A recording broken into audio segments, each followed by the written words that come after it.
Hello प्यारे बच्चों, इस लेक्चर में हम जानेंगे कि बॉन्ड एंगल को प्रभावित करने वाले कारक कौन कौन से हैं।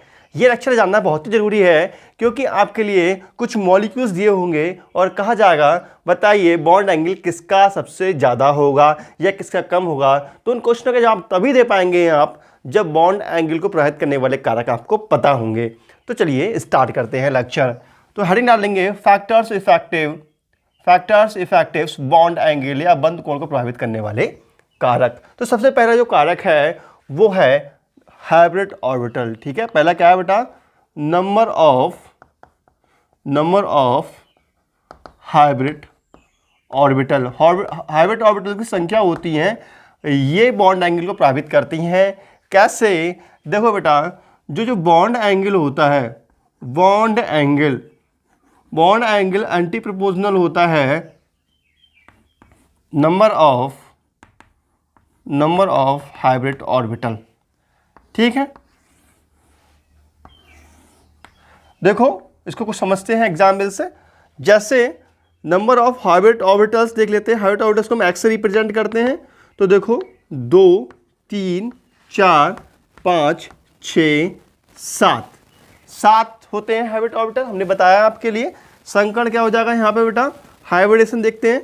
हाइब्रिडेशन क्या होता है यहाँ पर? देखो हाइब्रिडेशन क्या होता है यहाँ पर? sp और यहाँ पे क्या होता है? sp2। यहाँ पे क्या रहता है? sp3। यहाँ पे sp3d, यहाँ पे sp3d2 और यहाँ पर sp3d3। ठीक है, और जब आपको पता है जब sp संकर्ण होता है तो बॉन्ड एंगल कितना होता है? 180 अंश। बॉन्ड एंगल कितना होता है यहाँ पर? 180 अंश। ठीक है, क्योंकि यहाँ पे लीनियर स्ट्रक्चर बनती है। देखो आपके लिए संकर्ण पढ़ाया गया था, वो टॉपिक जाकर के देख लो। संकर्ण में आपके लिए समझाया गया है कि जो sp संकर्ण होता है तो उसकी ज्योमेट्री कैसी होती है? यहाँ पर लीनियर होती है, यहाँ पे ट्राइगोनल होती है, ट्राइगोनल प्लेनर होती है, टेट्राहेड्रल होती है और बॉन्ड एंगल बताए गए हैं। अगर आपको ये पता नहीं हो तो संकर्ण वाला लेक्चर देख लो लिस्ट में जाकर के। ठीक है, वह आपको बताया गया है। यहाँ पर जो स्ट्रक्चर होती है, वो जो ज्योमेट्री होती है वो कैसी होती है बेटा? ट्राइगोनल होती है ना, ट्राइगोनल प्लेनर। तो यहाँ पे जो बॉन्ड एंगल होता है वो 120 अंश का होता है। और यहाँ पर टेट्राहेड्रल, यहाँ पे 109 डिग्री 28 मिनट का बॉन्ड एंगल रहता है। और यहाँ पर sp3d संकर्ण है। तो यहाँ पर जो बॉन्ड एंगल है और यहाँ पे जो स्ट्रक्चर होती है वो कैसी होती है? Trigonal bi pyramidal. कैसी होती है इसकी स्ट्रक्चर? ट्राइगोनल बाई पिरामिडल ऐसी होती है। ट्राइगोनल बाई पिरामिडल इस टाइप से होती है, ट्राइगोनल बाई पिरामिडल। तो यहाँ 90 अंश का एंगल होता है और यहाँ पर 120 अंश का होता है। ठीक है, तो यहाँ पे कितना होगा बेटा? 90 अंश और 120 अंश। ठीक है, अब इसका देखते हैं। 7 में बना लेता हूँ, 7 sp3d3। ठीक है, अब इसका देखते हैं बेटा। इसका जो sp3d3 इसका जो स्ट्रक्चर होता है, ज्योमेट्री होता है, वो कैसा होता है? इसका होता है ऑक्टाहेड्रल। कैसा होता है इसका? ऑक्टाहेड्रल। ऑक्टाहेड्रल स्ट्रक्चर कैसे होता है बेटा? देखो ऑक्टाहेड्रल कैसा होता है। ऑक्टाहेड्रल ऐसा होता है। ऑक्टाहेड्रल देखो आपको दिखाया गया है उसमें बना करके। ये ऑक्टाहेड्रल सभी जगह 90 की, यहाँ पे भी 90 का एंगल होता है, यहाँ पे भी 90 का होता है। इसमें सारे जो कोण होते हैं कितने होते हैं? 90 अंश के होते हैं। ठीक है, और जो ये होता है बेटा, ये होता है 7वां, ये होता है पेंटागोनल बाई पिरामिडल। ठीक है ना, इसका जो स्ट्रक्चर होता है वो इस टाइप से होता है। शायद आपको याद आता हो, मैंने आपको पढ़ाया है। ठीक है ना, ऐसा है, याद आ रहा है? तो यहाँ पे 72 अंश के कोण होते हैं। और अगर यहाँ से हम देखें, तो ये 90 के एंगल होते हैं। ये 90 के मतलब कितने एंगल होते हैं? 90 के और 72 अंश के।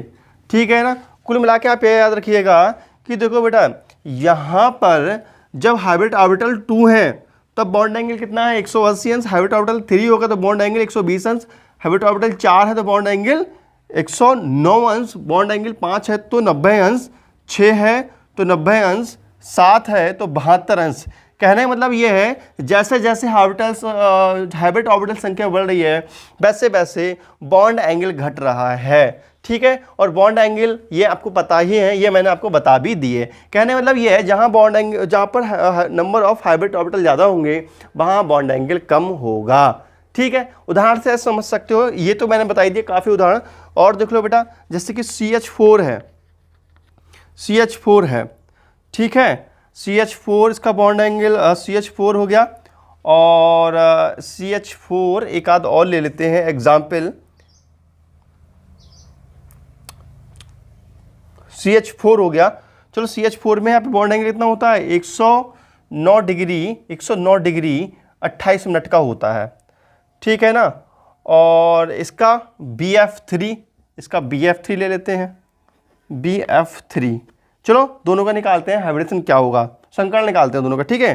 तो देखो बेटा B जो है ना B का एटॉमिक नंबर कितना होता है, B का एटॉमिक नंबर होता है शायद 5 होता है ना, ठीक है 5 ही होता है। तो भाग उसमें कितने हो गए 3, तो 3 + 3/3 प्लस बटे 2, ठीक है। तो ये हो गया 6/2, तो क्या आ गया 3। तो संकर्ण क्या हो गया sp2, संकर्ण क्या हो गया बेटा sp2 संकर्ण हो गया।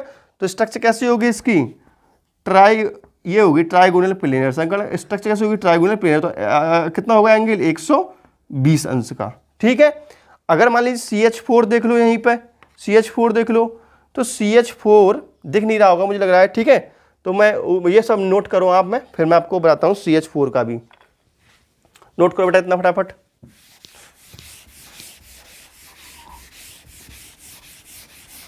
देखो जैसे कि CH4 देखो बेटा, CH4 का हाइब्रिडेशन निकालेंगे तो कितना आएगा sp3, कितना आएगा sp3। इसमें हाइब्रिड ऑर्बिटल कितने हो गए 4, ठीक है। और वहीं अगर हम बात कर लें BF3 की, तो BF3 में अगर हाइब्रिड ऑर्बिटल निकालते हैं 3 आता है, ठीक है। और यहाँ पर संकर्ण क्या होता है sp2 होता है। और यहाँ पे जो स्ट्रक्चर होती है किसकी होती है, वो ट्राइगोनल होती है, ट्राइगोनल प्लेनर होती है, ट्राइगोनल प्लेनर ऐसी स्ट्रक्चर होती है बेटा, ठीक है। तो एंगल कितना होता है यहाँ पे 120 अंश का। और इसकी स्ट्रक्चर होती है टेट्राहेड्रल, और टेट्राहेड्रल में बॉन्ड एंगल कितना होता है यहाँ पर 109 डिग्री 28 मिनट का होता है। तो कहने मतलब ये है यहाँ पे नंबर ऑफ हाइब्रिड ऑर्बिटल कैसे हैं 4 हैं, और नंबर ऑफ हाइब्रिड कैसा है 3 है। तो जहाँ पर हाइब्रिड ऑर्बिटल की संख्या ज़्यादा होगी वहाँ बॉन्ड एंगल कम होगा। तो बॉन्ड एंगल यहाँ कम है यहाँ की तुलना में, समझ में आई। तो बात यह है बेटा जो हाइब्रिड ऑर्बिटल्स की जो संख्या होती है वो बॉन्ड एंगल के एंटी प्रोपोर्शनल होती है, ठीक है ना। तो जहाँ हाइब्रिड ऑर्बिटल ज़्यादा होंगे वहाँ बॉन्ड एंगल कम होगा। तो आपके लिए 2-3 क्वेश्चन दिए जाए, कहा जाए बताओ बॉन्ड एंगल किसका कम है या किसका ज़्यादा है, ठीक है। जैसे CH4 है और मान लीजिए BF3 है, ठीक है। और फिर पूछा है बताओ किसका बॉन्ड एंगल ज़्यादा है। आप क्या काम करेंगे बॉन्ड ऑर्बिटल वो निकालेंगे, इसका हाइब्रिड ऑर्बिटल निकाल लेंगे, ठीक है, संकर्ण निकाल लेंगे, और फिर जैसे संकर्ण ज़्यादा होगा उसका बॉन्ड एंगल कम होगा। तो पहला फैक्टर समझ में आ गया आपको। चलो दूसरे फैक्टर की बात करते हैं। कहीं सिचुएशन ऐसी आ जाती है बेटा कि जहाँ पर बॉन्ड एंगल जहाँ पर हाइब्रिड ऑर्बिटल बराबर निकल आते हैं, ठीक है, जहाँ पर संकर्ण बराबर होता है। तो वहाँ कैसे पहचानेंगे, वहाँ देखते हैं लोन पेयर कि लोन पेयर किसके पास ज़्यादा है। जिसके पास लोन पेयर ज़्यादा है उसका बॉन्ड एंगल कम होता है। दूसरा फैक्टर क्या है, दूसरा फैक्टर है लोन पेयर वाला, ठीक है। तो दूसरा फैक्टर है बेटा lone pair, number of lone pair का फैक्टर दूसरा है, ठीक है। चलो देखते हैं लोन पेयर के लिए आखिर। देखो बेटा जो बॉन्ड एंगल है एंटी प्रोपोर्शनल है नंबर ऑफ लोन पेयर, ठीक है। जहां लोन पेयर ज्यादा होंगे वहां बॉन्ड एंगल कम होगा, ठीक है बेटा। इस चीज को ऐसे समझ सकते हैं, एग्जाम्पल ले लेते हैं जरा। जैसे CH4, जैसे कि हम ले लेते हैं CH4, ठीक है, और NH3 और H2O, इन तीनों को क्या है बॉन्ड एंगल सबसे कम किसका होगा। तो हम कैसे निकालेंगे देखते हैं। सबसे पहले तो हम संकर्ण निकालते हैं सबका, ठीक है, संकर्ण निकालते हैं। संकर्ण बेटा सबका आता है sp3 और sp3, संकर्ण निकालना बता चुका हूँ तुम लोगों के लिए, ठीक है। संकर्ण क्या आता है बेटा sp3, सभी में sp3 संकर्ण है, मतलब हाइब्रिड ऑर्बिटल सभी में कितने हैं, हाइब्रिड ऑर्बिटल सभी में 4 हैं, हाइब्रिड ऑर्बिटल सभी में कितने हैं बेटा? हाइब्रिड ऑर्बिटल कितने हैं? 4 हैं। ठीक है, मतलब x की वैल्यू सभी में हाइब्रिड ऑर्बिटल 4 हैं। तो क्या बॉन्ड एंगल सबके समान होंगे? नहीं। जहाँ पे हाइब्रिड ऑर्बिटल समान होते हैं हम लोन पेयर देखते हैं। अब हम लोन पेयर देखते हैं कि लोन पेयर कैसे होंगे इसमें। बेटा यहाँ पे लोन पेयर 0 होता है और यहाँ पर लोन पेयर 1 आता है। लोन पेयर निकालना तो आता है आपको 4 माइनस साइड के आइटम 3, ठीक है, और यहाँ लोन पेयर 2 आता है इसमें। ठीक है, तो जिसमें लोन पेयर ज़्यादा होगा उसका बॉन्ड एंगल कम होगा। कैसे होगा उसको समझ लीजिए ज़रा। देखो बेटा, CH4 का स्ट्रक्चर बनाते हैं हम लोग। टेट्राहाइड्रल होता है, टेट्राहाइड्रल होता है नहीं होता है, H H H H। तो यहाँ होगा 109 डिग्री 28 मिनट। ठीक है, ये बॉन्ड पेयर है, ये भी बॉन्ड पेयर है, ये भी बॉन्ड पेयर है और ये भी बॉन्ड पेयर है। ठीक है, अच्छा जी, और देखो यहाँ पे बेटा क्या होता है, यहाँ पर bond pair bond pair bond pair सभी के समान हैं और समान दूरी पे हैं। तो यहाँ पर जो प्रतिकर्षण बल लगता है वो बराबर ही सब में लगता है, इसलिए बॉन्ड एंगल यहाँ पे नो चेंज रहता है। जो बॉन्ड एंगल है वो 109 डिग्री 28 मिनट का रहता है। कोई प्रॉब्लम वाली बात यहाँ पर नहीं होती है। ठीक है ना। अच्छा जी, यहाँ देखते हैं NH3। NH3 में एक लोन पेयर होता है, ये रहा लोन पेयर, एक H ये रहा, एक H ये रहा, एक H ये रहा। ठीक है, और यहाँ पर H2O जो होता है इसमें होते हैं 2 लोन पेयर। एक लोन पेयर ये रहा और एक लोन पेयर ये रहा, एक ये H ये रहा और एक H ये रहा। ठीक है, इसमें 2 लोन पेयर, इसमें लोन पेयर। ठीक है बेटा, अब ध्यान समझेंगे ज़रा। देखो यहाँ पर क्या होता है, यहाँ पर हम देखते हैं कि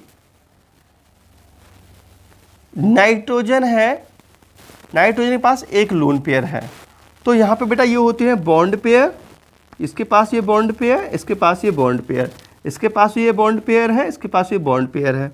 हम देखते हैं यहाँ एक लोन पेयर है तो ये लोन पेयर फोर्स अप्लाई करता है बॉन्ड पेयर पर। आपको पता है इलेक्ट्रॉन इलेक्ट्रॉन के बीच में प्रतिकर्षण बल लगता है, ये फोर्स अप्लाई करता है, ये फोर्स अप्लाई करता है किसके ऊपर? बॉन्ड पेयर के ऊपर। जो बॉन्ड पेयर होते हैं बेटा, बॉन्ड पेयर ये रहे बॉन्ड पेयर, ये रहा बॉन्ड पेयर, ये रहा बॉन्ड पेयर। अब जो बॉन्ड पेयर होता है उसके बीच में हल्का सा प्रतिकर्षण बल लगता है, तो कुल मिलाकर के ये थोड़ा सा नीचे के लिए झुक जाते हैं। और यहाँ पे जो बॉन्ड एंगल होता है, बॉन्ड एंगल कितना होता है यहाँ पर नाइट्रोजन के बीच में कितना होता है बेटा? 107 डिग्री 48 मिनट का बॉन्ड एंगल इसके बीच होता है। ठीक है ना। तो यहाँ पर बॉन्ड एंगल या वैसे 109 डिग्री 28 मिनट का होना चाहिए था, क्योंकि टेट्राहाइड्रल ही तो स्ट्रक्चर बनती है इसकी रियल में, लेकिन यहाँ पर इतना हो जाता है। क्यों? क्योंकि यहाँ जो लोन पेयर है वो फोर्स अप्लाई कर देते हैं तो ये कोण झुक जाता है। ठीक है, और यहाँ पर जो है, यहाँ पर ये 2 लोन पेयर हैं तो ज़्यादा फोर्स अप्लाई करते हैं, बहुत ज़्यादा फोर्स अप्लाई करते हैं, क्योंकि इनके बीच में भी प्रतिकर्षण बल बहुत हाईएस्ट लगता होता है, इसलिए ये लोन पेयर बहुत ज़्यादा फोर्स अप्लाई करते हैं। और ये जो यहाँ पर जो प्रतिकर्षण बल होता है वो बहुत कम हो जाता है और ये H बहुत तेज़ी से नीचे आते हैं, ये बहुत तेज़ी से नीचे आते हैं और बॉन्ड एंगल जो 109 डिग्री 28 मिनट का होता था वो घट करके यहाँ पर 104 डिग्री 27 मिनट का रह जाता है। तो कहने का मतलब ये है यहाँ बॉन्ड एंगल सबसे कम होता है। ठीक है, लोन पेयर ज़्यादा है तो बॉन्ड एंगल कम है। ठीक है, मेरे इतना समझाने का मतलब यहाँ नहीं है, यहाँ सिर्फ इतना समझो कि जैसे जैसे लोन पेयर बढ़ रहा है वैसे वैसे बॉन्ड एंगल घट रहा है। 0 लोन पेयर 109 डिग्री, ठीक है, 1 लोन पेयर तो यहाँ 107 डिग्री, 2 लोन पेयर तो यहाँ पर 104 डिग्री बॉन्ड एंगल है। ठीक है, तो कहने का मतलब ये है जैसे जैसे बॉन्ड एंगल, जैसे जैसे लोन पेयर बढ़ता है वैसे वैसे बॉन्ड एंगल घटता है। तो लोन पेयर हम कब देखते हैं? जब हाइब्रिड ऑर्बिटल्स की संख्या समान हो। ठीक है, इतना नोट कर लीजिए, समझ में आ रहा है आपके लिए। तो हमें बॉन्ड एंगल देखने के लिए किसका कम है किससे, सबसे पहले क्या देखते हैं? सबसे पहले देखते हैं हाइब्रिड ऑर्बिटल किसके ज़्यादा हैं। जिसके पास हाइब्रिड ऑर्बिटल ज़्यादा होते हैं उसका बॉन्ड एंगल कम होता है। ठीक है, यदि कंडीशन ऐसी आ जाए कि बॉन्ड एंगल बराबर हो, जैसे कि हाइब्रिड ऑर्बिटल की संख्या बराबर हो, तो हम लोन पेयर देख लेते हैं कि किसके पास लोन पेयर ज़्यादा है, और जिसके पास लोन पेयर ज़्यादा होते हैं उसका बॉन्ड एंगल कम होता है। ठीक है, चलो और एग्जाम्पल देखते हैं। अब हम देखते हैं इलेक्ट्रोनेगेटिविटी, तीसरा फैक्टर है, लास्ट फैक्टर है इलेक्ट्रोनेगेटिविटी का। ठीक है बेटा, देखो लास्ट फैक्टर देखते हैं हम इलेक्ट्रोनेगेटिविटी का, तीसरा फैक्टर इलेक्ट्रो ठीक है, इलेक्ट्रोनेगेटिविटी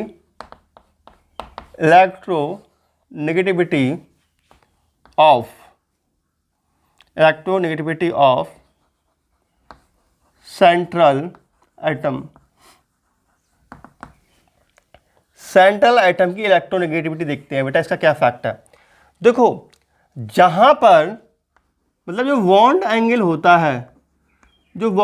होता है वो बेटा central atom, electronegativity of central atom. ठीक है, इलेक्ट्रोनेगेटिविटी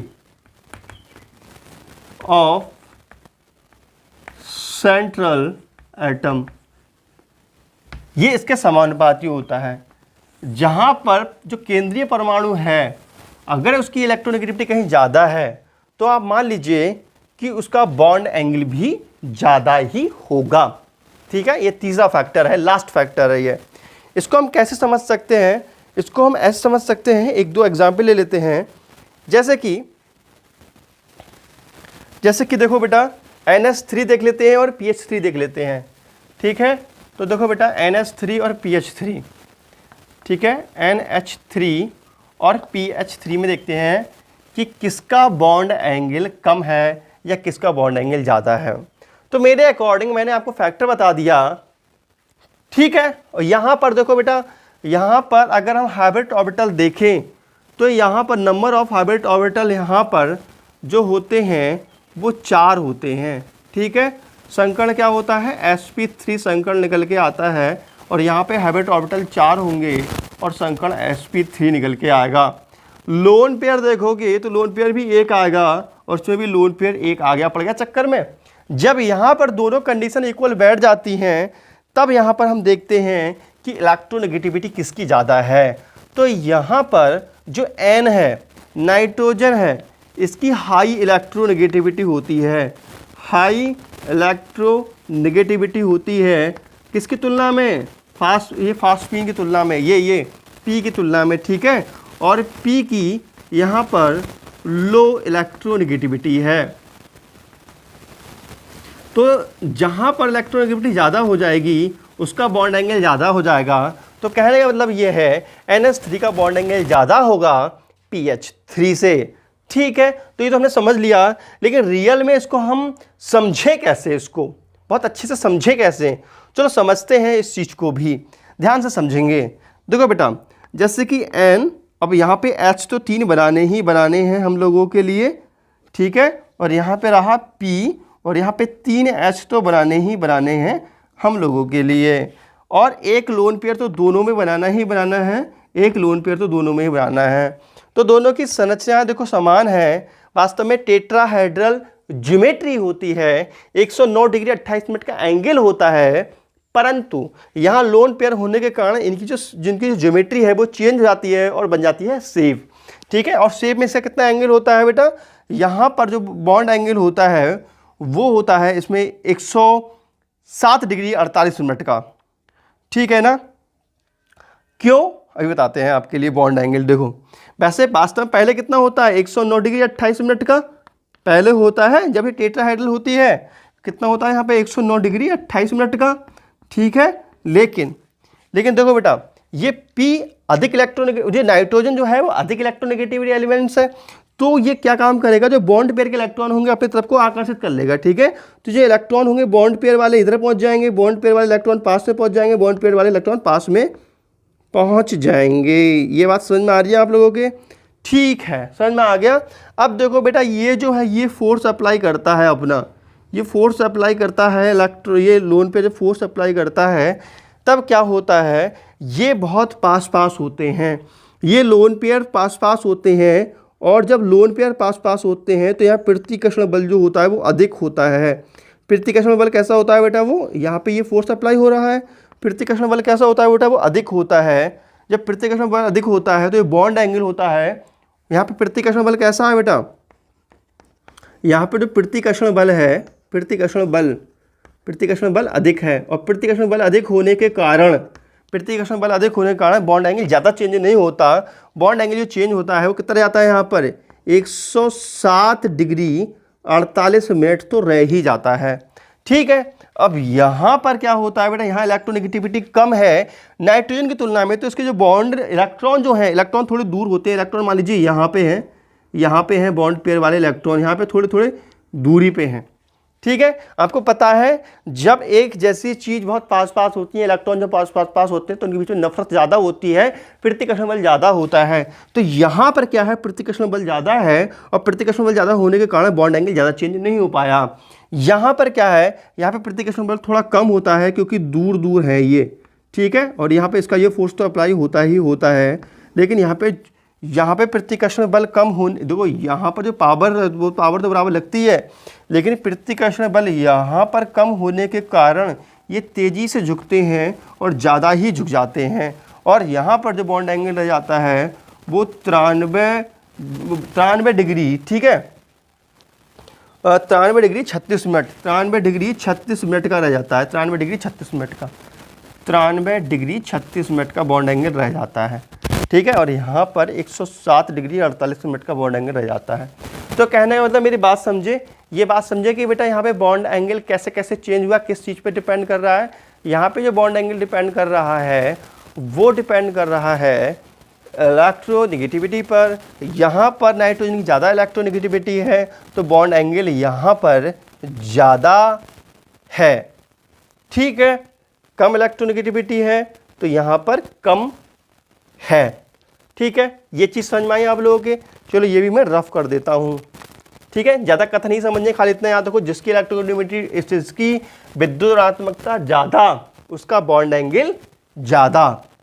ठीक है, इतना याद रखो, ज़्यादा कथा समझने की जरूरत नहीं है तुम लोगों के लिए। थोड़ा ज़्यादा समझा देता हूँ, क्या करूँ यार, आदत पड़ गई है ज़्यादा समझाने की, है ना। चलो तुम समझदार तो हो ही, तुम खुद ही कम समझ लेते हो, है ना, समझते तो हो गई, भावनाओं के लिए समझा रहे हैं। तो बेटा इस प्रकार जो फैक्टर हैं, तीनों फैक्टर मैं कंप्लीट कर चुका हूँ, और तीनों फैक्टर आप पे कंप्लीट हो चुके हैं। चलो कुछ देख लेते हैं, कुछ और चीज़ें देख लेते हैं इसी के बारे में। जैसे कि आपसे कहा जाए कि अब जैसे कि NH3, NH3, PH3, ASH3, SBH3 के बंद कोण के घटते क्रम में लिखिए, बंद कोण के घटते क्रम में लिखिए। सबसे पहले आप क्या करेंगे, यहाँ पर देखेंगे हाइब्रिड ऑर्बिटल। हाइब्रिड ऑर्बिटल सभी में समान है, 4 आएंगे। ठीक है, फिर लोन पेयर सभी में एक आता है, समान है। उसके बाद इलेक्ट्रोनेगेटिव देखते हैं बेटा। ठीक है, और इलेक्ट्रोनेगेटिव ये है बेटा, मोस्ट इलेक्ट्रोनेगेटिव है, मोस्ट इलेक्ट्रोनेगेटिव, सबसे ज़्यादा इलेक्ट्रोनेगेटिव एलिमेंट्स है ये, मोस्ट इलेक्ट्रोनेगेटिव है, और ये लीस्ट है। ठीक है, लीस्ट इलेक्ट्रोनेगेटिव मतलब कम, लीस्ट इलेक्ट्रोनेगेटिव है ये, तो इसका बॉन्ड एंगल सबसे कम होगा। ठीक है, तो इधर से इधर जा रहे हैं तो बेटा इधर से इधर जा रहे हैं तो क्या है, विद्युत ऋणात्मकता घट रही है। ठीक है, इलेक्ट्रोनेगेटिविटी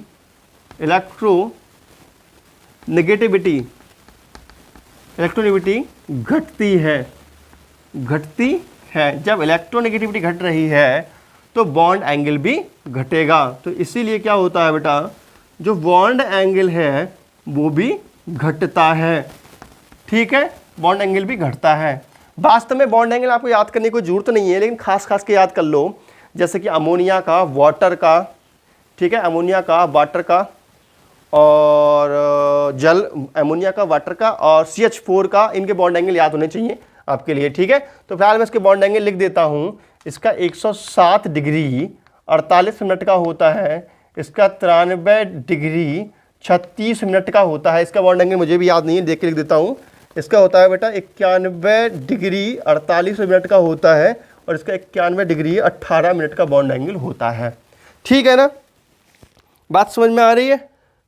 ठीक है, चलो एक क्वेश्चन, एक चीज़ मैं बता देता हूँ, जो आपके लिए बहुत बहुत बहुत इंपॉर्टेंट है, सबसे ज़्यादा इंपॉर्टेंट बात बताने जा रहा हूँ मैं आप लोगों के लिए, ठीक है। जैसे कि आपके लिए 4 ऑब्जेक्टिव दे दिए जाएं, 4 ऑब्जेक्टिव दे दिए जाएं, ठीक है। जैसे कि मान लीजिए दे दिया जाए CH4, ठीक है, CH4NH4 प्लस, ठीक है बेटा, और दे दिए जाए आपके लिए O3NO2 प्लस, ठीक है, और आपको दे दिया जाए NO3 प्लस और PH3, ठीक है, और फिर दे दिया जाए आपको CH4 और H2O, ठीक है, first, second, third and fourth, ठीक है। ऐसा क्वेश्चन आपके लिए दिया गया है, ये दिए गए हैं। ऑब्जेक्टिव में क्वेश्चन कैसे पूछे जाते हैं, ये दिए गए होंगे और कहा जाएगा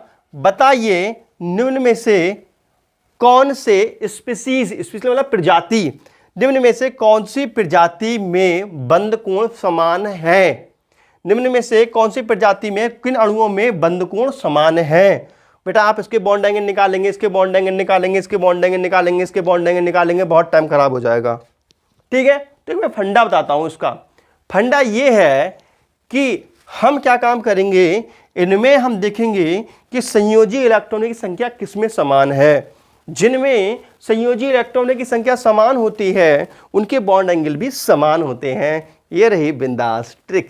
इसको बोलते हैं आइसोइलेक्ट्रिक, इसको हम बोलते हैं बेटा आइसोइलेक्ट्रिक प्रिंसिपल, ठीक है, या आइसोइलेक्ट्रिक ट्रिक, ठीक है। तो इसको भी मैं लिखवा देता हूं क्योंकि बहुत बहुत काम की चीज है ये, ठीक है। तो अभी आप समझ जाएंगे इसका हम आंसर कैसे निकालेंगे। आप इसके बॉन्ड एंगल खुद निकाल लेना, फिलहाल इसमें ये वाला आंसर हो जाएगा, ठीक है। तो समझते हैं अभी इन चीजों को, अभी समझाते हैं इस चीज को भी, ठीक है। बड़ी काम की चीज है, समझ में आता हो कितनी काम की चीज है आपके। तो बॉन्ड एंगल बेटा जिसमें संयोजी कोषों की इलेक्ट्रॉन संख्या समान होती है वहां बॉन्ड एंगल समान होता है। इस चीज को समझेंगे अभी अच्छे से विस्तार से, ठीक है। आज ये टॉपिक बिल्कुल दी एंड हो जाएगा और ये BSPR थ्योरी का ही टॉपिक है और क्वेश्चन बहुत बनते हैं बेटा। आपको बता दूं आपके कंपटीशन लेवल के लिए सबसे जो इंपॉर्टेंट चैप्टर है आपकी केमिस्ट्री में वो है आपका एटॉमिक स्ट्रक्चर, ठीक है, पीरियोडिक टेबल और केमिकल बॉन्डिंग, मोल कॉन्सेप्ट। तो ये सारे चैप्टर इंपॉर्टेंट हैं जो आपके कंपटीशन में सबसे ज़्यादा इन्हीं में से पूछा जाता है, बहुत ज़्यादा इंपॉर्टेंट हैं। तो आपके चैप्टर सभी समाप्त हो चुके हैं, इसके बाद मोल कॉन्सेप्ट स्टार्ट करेंगे, चैप्टर बेसिक कॉन्सेप्ट वाला, ठीक है। तो फिलहाल ये चैप्टर समझ लो अच्छे से, कुछ भी छोड़ना नहीं है, एक एक पॉइंट पढ़ना है इसका चैप्टर का, ठीक है बेटा, क्योंकि सबसे ज़्यादा इंपॉर्टेंट है पूरी केमिस्ट्री में ये। तो अब देखते हैं बेटा हेडिंग डालो आइसोइलेक्ट्रिक प्रिंसिपल, आइसोइलेक्ट्रिक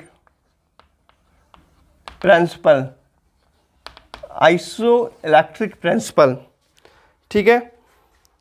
तो बेटा जिन अणुओं के संयोजी कोष में इलेक्ट्रॉनों की संख्या समान होती है उनकी ज्योमेट्री शेप भी समान होती है, इसे हम आइसोइलेक्ट्रिक प्रिंसिपल कहते हैं। एग्जाम्पल से समझो जरा, बेटा देखो जैसे CH4NH4 प्लस, ठीक है, CO2 और N3 नेगेटिव और NO2, ठीक है, इन सभी में इलेक्ट्रॉनों की संख्या, इनमें बेटा इलेक्ट्रॉनों की संख्या समान है। देखो ये इन दोनों में इलेक्ट्रॉनों की संख्या समान है, कैसे हमने कह दिया, देखो ध्यान समझना जरा, देखो इलेक्ट्रॉनों की संख्या समान है, इसमें कैसे समान है, देखो यहां पर C के पास कितने होते हैं, C के बाह्य कोश में कितने होते हैं बताओ, C के बाह्य कोश में होते हैं 6, इसका एटॉमिक नंबर होता है 4, ठीक है, 4 प्लस H कितने हो गए, H 4, H के बाह्य कोश में एक होता है 4, ठीक है, मतलब 1 प्लस 1 प्लस 1 प्लस 1, ठीक है। तो उत्तर कितना आ गया, ये 4 4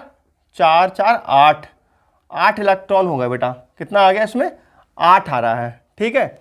यहाँ पर देख लो बेटा N के बाह्य कोश में कितने होंगे 5 प्लस 4, ठीक है, मतलब प्लस 1 प्लस 1 प्लस 1 प्लस 1, ठीक है, माइनस का 1, तो कुल मिला कितना हो जाएगा बेटा, देखो यहाँ पे हो गया तुम्हारा, देखो एक ये से ये कट गया, ठीक है, तो 5 3 8 उत्तर आ गया आपका 8। तो यहाँ पर हम देख रहे हैं संयुक्त कोषों में इलेक्ट्रॉनों की संख्या समान है, तो जब इलेक्ट्रॉनों की संख्या समान है तो इनके जो स्ट्रक्चर है वो एक जैसे होंगे। CH4 का कैसा होता है बेटा, टेट्राहेड्रल होता है, कैसा होता है इसका, टेट्राहेड्रल होता है, ठीक है। टेट्राहेड्रल में बॉन्ड एंगल कितना होता है, यहाँ पे जो बॉन्ड एंगल होता है, बॉन्ड एंगल कैसा होता है टेट्राहेड्रल में?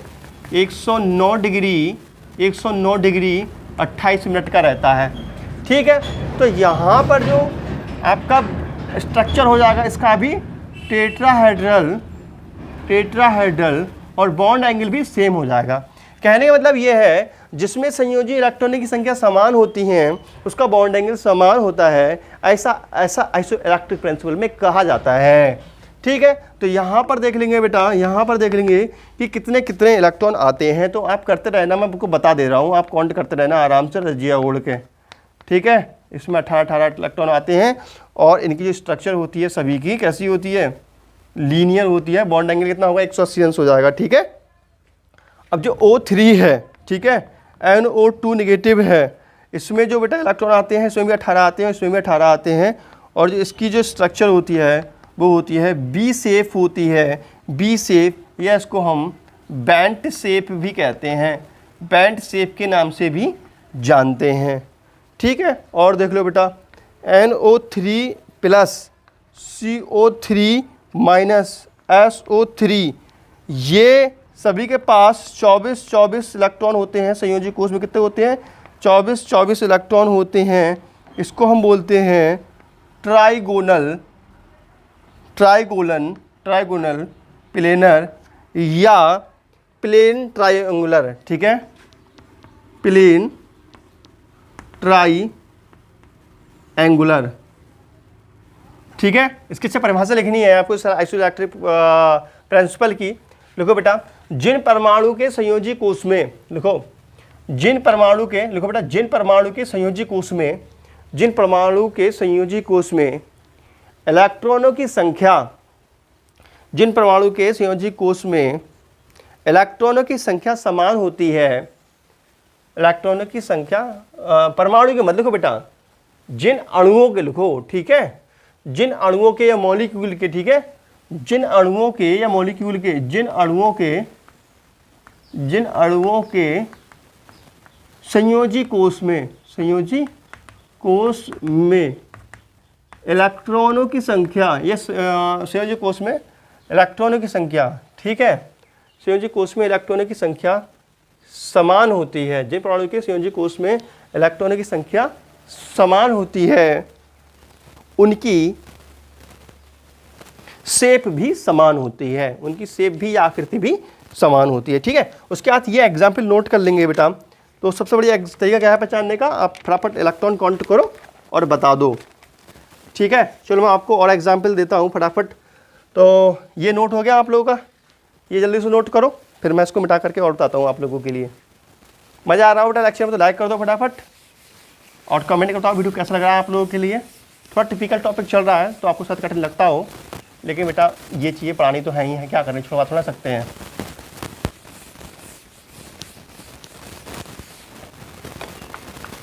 देखो जरा और देख लो, NO3 नेगेटिव। मैंने बहुत चीज़ें ये बुक से निकाल करके आप लोगों के लिए लिख रहा हूँ कि किस किस के समान है। इन सभी में बेटा 24 होते हैं, 24 और 24, खुद काउंट करके देख लेना चाहो तो। ठीक है, तो इसकी जो स्ट्रक्चर होती है वो होती है ट्राइंगुलर प्लेनर। ठीक है, एंगल कितना होगा? 120 अंश का इनमें। ठीक है, और देख लो बेटा, PO4 -3 SO4 -2 या 2 नेगेटिव लिख देते हैं, या ClO4 नेगेटिव। ठीक है, इसमें 32 इलेक्ट्रॉन होते हैं सभी में, 32 और 32। एक की स्ट्रक्चर पता लगाओ, सबको ले जाएगी, कितनी हो जाएगी इसकी? टेट्राहेड्रल इसकी शेप होती है। ठीक है, तो कहने मतलब ये है बेटा, ऑब्जेक्टिव जो क्वेश्चन आएंगे ना, पूछेगा निम्न में से किसकी शेप या आकृति समान है। आप क्या कहेंगे? संयोजी इलेक्ट्रॉन काउंट करने हैं, तो जिसमें संयोजी इलेक्ट्रॉनों की संख्या समान हो जाएगी उसकी शेप भी समान हो जाएगी। ठीक है, तो बेटा आपके पास बुक होगी, ठीक है, आपके पास नीट की बुक हो, आईआईटी की बुक हो या 11th क्लास की बुक हो, जो पीछे ऑब्जेक्टिव क्वेश्चन लगे हुए होंगे, वो ऑब्जेक्टिव क्वेश्चन आप जरूर सॉल्व कर लिया करो। देखो बेटा थ्योरी पढ़ रहे हैं तो अच्छी बात है, लेकिन आपको ऑब्जेक्टिव क्वेश्चन भी सॉल्व करना बहुत जरूरी है। जब तक ऑब्जेक्टिव क्वेश्चन सॉल्व नहीं करोगे तो मजा कैसे आएगा। ऑब्जेक्टिव क्वेश्चन सॉल्व करोगे तो लगेगा हम कुछ पढ़ रहे हैं बेटा, ठीक है। तो ऑब्जेक्टिव जो क्वेश्चन होते हैं वो रोज के रोज सॉल्व करने हैं टॉपिक से रिलेटेड। मैंने आपके लिए बीएसपीआर थ्योरी के सारे क्वेश्चन, सारे टॉपिक्स सब कुछ क्लियर करा दिया है, तो जितने भी क्वेश्चन लगा सको लगा लेना आप, ठीक है। तो बेटा मिलते हैं नेक्स्ट वीडियो में, तो नमस्कार, जय हिंद, वंदे मातरम, बाय बाय बेटा।